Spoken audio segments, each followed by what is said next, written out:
खुदावंद के नाम की इज्जत हो, खुदावंद के नाम की सताइश हो और खुदावंद के नाम की तारीफ हो।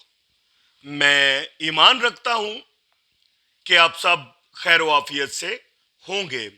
आज हम खुदावंद के कलाम में से सीखेंगे कि हुक्मदुली क्या है जो इसराइल ने की।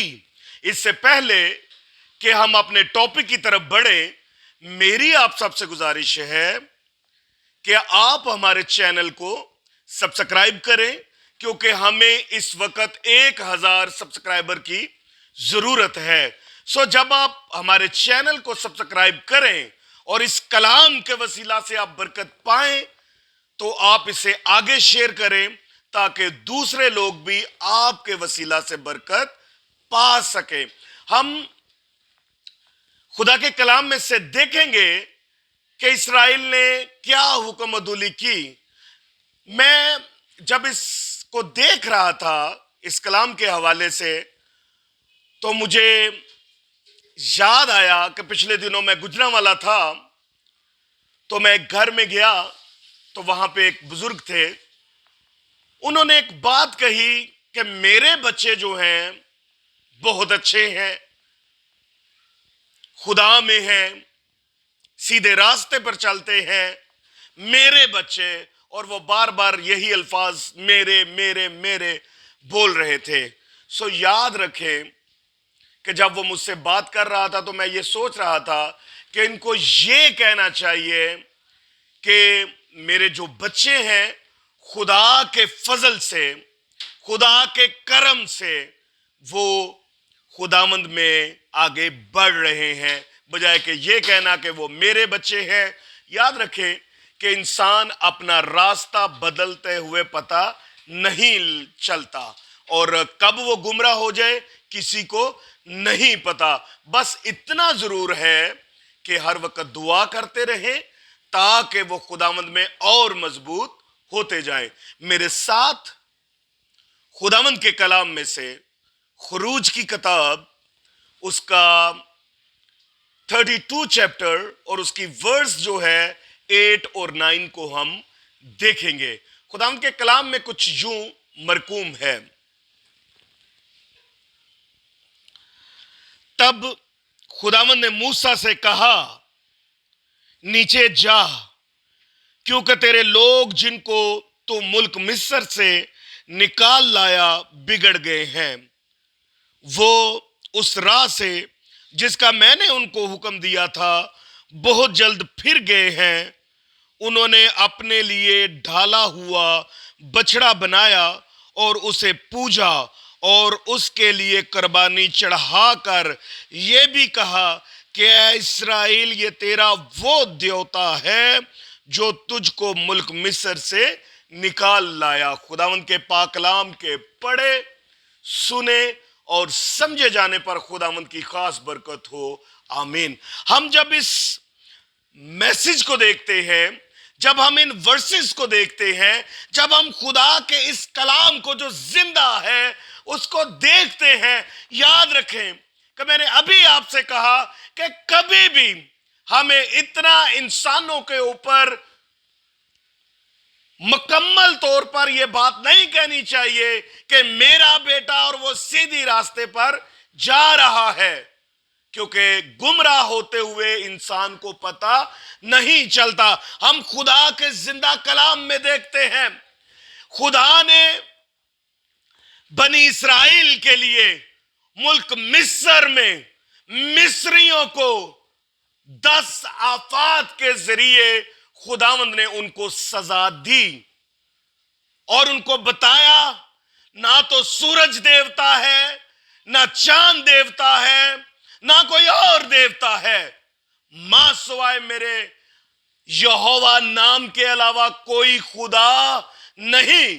सो खुदा ने फिरौन को सजा दी और खुदा ने बनी इसराइल के लिए अपनी कुदरत को उन पर जाहिर किया।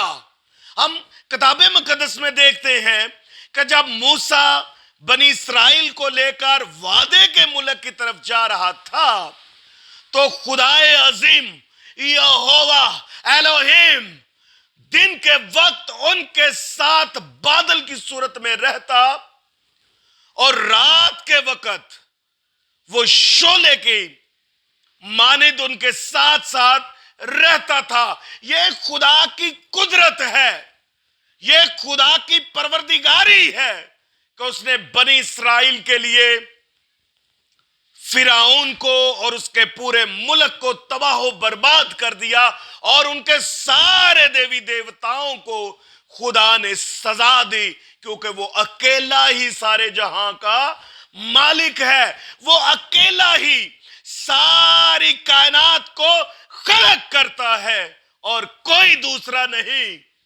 जो इस तरह से कर सके।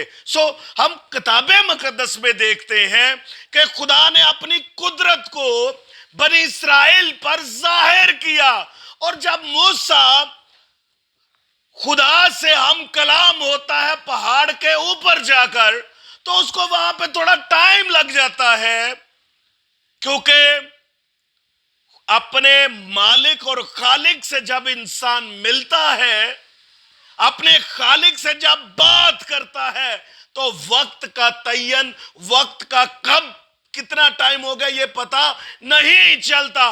लेकिन खुदा जो लश्करों का खुदा है, जो हर एक चीज को जानता है, खुदा ने मूसा से कहा कि जा, तेरे लोग तेरी राहों से जो तूने उनको कलाम सिखाया था, जो मेरा कलाम उनको दिया था, उससे वो बरगस्ता हो गए हैं, उससे वो मुनकर हो गए हैं, उससे वो कायम नहीं रह सके, और उन्होंने अपने लिए डाला हुआ एक बछड़ा बना लिया है।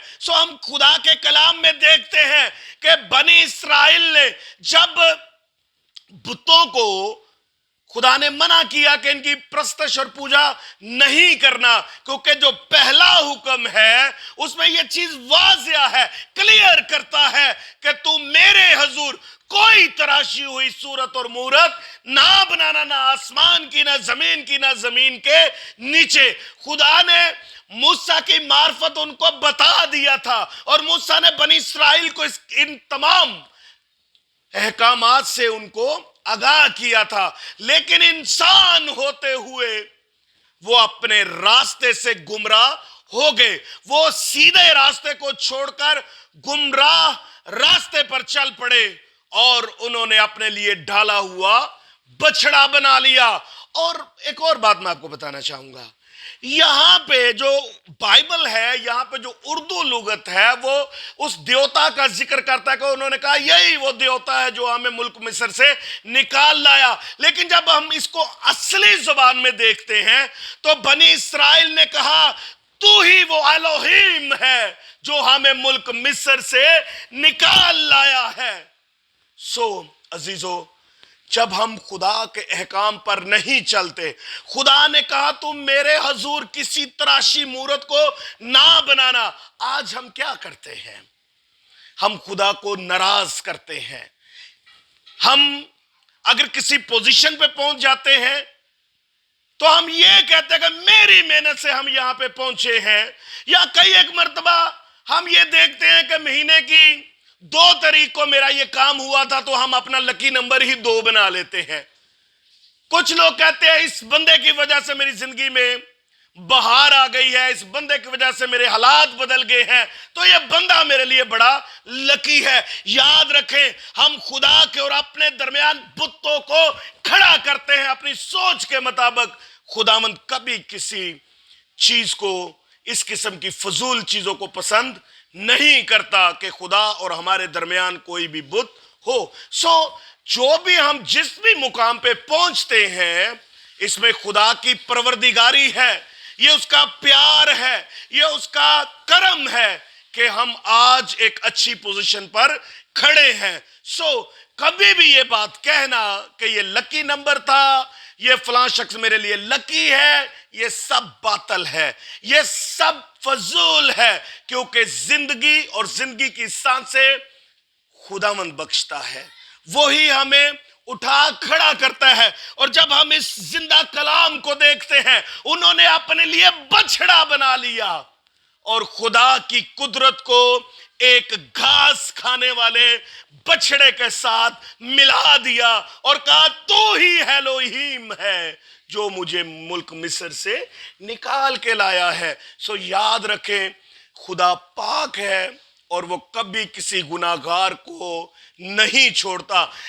کلام مقدس میں لکھا ہے کہ وہ سارے کی ساری نسل خدا نے بیابانوں میں مار دیا اور ان کو وعدے کے ملک میں نہیں لے کر گیا, کیونکہ خدا پاک ہے اور وہ چاہتا ہے کہ ہم بھی اس کی طرح پاک ہو جائیں. سو ہم دیکھتے ہیں کہ خدا نے اخیر زمانہ میں اپنے بیٹے کے معرفت ہم سے کلام کیا. اس نے کہا کہ میں دنیا کی خاطر اپنے اکلوتے بیٹے کو بخشتا ہوں, جو کوئی اس پر ایمان لائے گا ہلاک نہ ہوگا بلکہ ہمیشہ کی زندگی کا مالک ہوگا. وہ آدم جو باغ عدن سے نکال دیا گیا تھا. یاد رکھیں عزیزو, اس آدم کے ساتھ میں اور آپ سب بھی باغ عدن سے نکال دیے گئے تھے, اور خدا نے ہمیں واپس ریورس کیا. واپس خدا ہمیں لے کر جانا چاہتا ہے اپنے بیٹے کے وسیلہ سے. سو ہم جب اپنے گھروں میں, اپنے دوستوں میں خیالی بتوں کو رکھتے ہیں تو اس سے خدا کے پہلے حکم کی ہم دھجیاں اڑا کے رکھ دیتے ہیں. سو مسیح جب صلیب پر تھا تو اس نے کہا ہے باپ ان کو معاف فرما کیونکہ یہ نہیں جانتے کہ یہ کیا کرتے ہیں. خداوند نے ہماری شفاعت کی. خداوند یسوع مسیح ہمیں واپس عدن میں لے کر جانا چاہتا ہے کیونکہ وہاں پہ ہم اور آپ سب فرشتوں کے مانند ہوں گے. سو عزیزو, میں آپ کے آگے درخواست کرنا چاہتا ہوں کہ ایک شخص گرجا گھر میں میرے پاس آیا. اس نے کہا کہ پاسٹر صاحب میں دعا کرتا ہوں, میری دعا کا جواب نہیں آتا. سو وہ شخص نیم البدل کی طرف چل پڑا, پیروں فقیروں کی طرف چل پڑا کہ شاید یہوہ سے تو مجھے کچھ مل نہیں رہا, شاید وہاں سے میں کچھ حاصل کر لوں. عزیزو, یہ ایک لعنت ہے. اپنے خدا کو چھوڑ کر بت پرستی میں جانا یا بتوں کی پوجا کرنا, یہ ایک لعنت ہے اور یہ ہماری مسیحی قوم میں بہت زیادہ پائی جاتی ہے. ہمیں چاہیے کہ ہم اپنے خدا کے سامنے جھکیں, اس کے آئین پر چلیں اور اس یہوہ واحد کی عبادت کریں جس نے اپنے اکلوتے بیٹے کے وسیلہ سے ہمیں بحال کیا اور ہمیں واپسی کا رستہ دکھایا تاکہ جہاں خدا ہے وہی ہم اس کے ساتھ رہ سکیں. سو خداوند آپ کو اس کلام کے وسیلہ سے برکت دے. God bless you.